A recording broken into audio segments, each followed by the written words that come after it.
sama air 1 teko. Dia lahap kali makan kue sama air itu.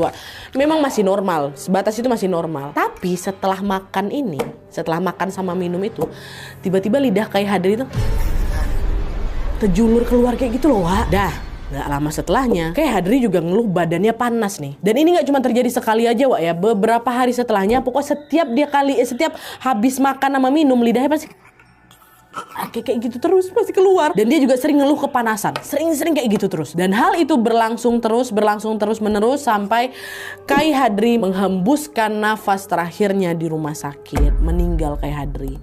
Jenazah Kai Hadri pun dimakamkan di kampung halamannya yang ada di Kalimantan Selatan, bukan di Kalimantan Tengah, bukan di kompleks rumah Wawa itu, bukan di Kalimantan Selatan tempat kampungnya. Tapi siapa sangka setelah acara pemakaman itu selesai, warga di kampung halamannya Kai Hadri, which is yang ada di Kalimantan Selatan ini, malah dihebohkan dengan serangkaian kejadian tidak terduga, Wak. Bahkan kejadian itu sampai bikin Aki Juna ini kakeknya Wawa dan warga di Handil A itu yang ada di Kalimantan Tengah ikut kena dampaknya. Nah, kejadian apa itu? Ayo kita baru masuk.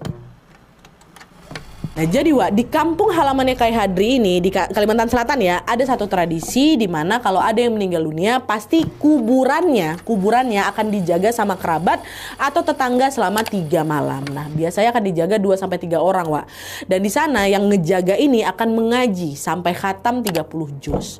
Nah, waktu itu kuburannya Kai Hadri ini dijaga sama 3 orang kerabatnya. Kita sebut aja namanya Zainal, Rusnal, sama Badrul ya. 3 orang ini jaga di kuburan dengan penerangan senter waktu itu. Selama berjaga, mereka pun menyelesaikan ngaji 10 juz setiap malam, Wak. Dimulai dari setelah maghrib sampai seselesainya lah gitu. Biasanya 1-3 jam. Nah, di malam pertama jaga, Zainal, Ruslan, sama Badrul ini secara bergantian tuh, Wak, mulai mengaji. Yang pertama kali ngaji, Zainal bukalah baca Al-Fatihah, terus mulai masuk ke Al-Baqarah. Tapi baru beberapa ayat Al-Baqarah dibaca, Wak, Ruslan tiba-tiba dengar ada suara macam orang lagi ngelempar kelereng itu. Nah, apa tuh? Kata siapa kan? Makin lama suara itu juga makin jelas. Dan waktu didengarkan lebih lanjut, Wak, Ruslan ini baru ngeh kalau suara itu asalnya dari dalam kuburannya Kai Hadri.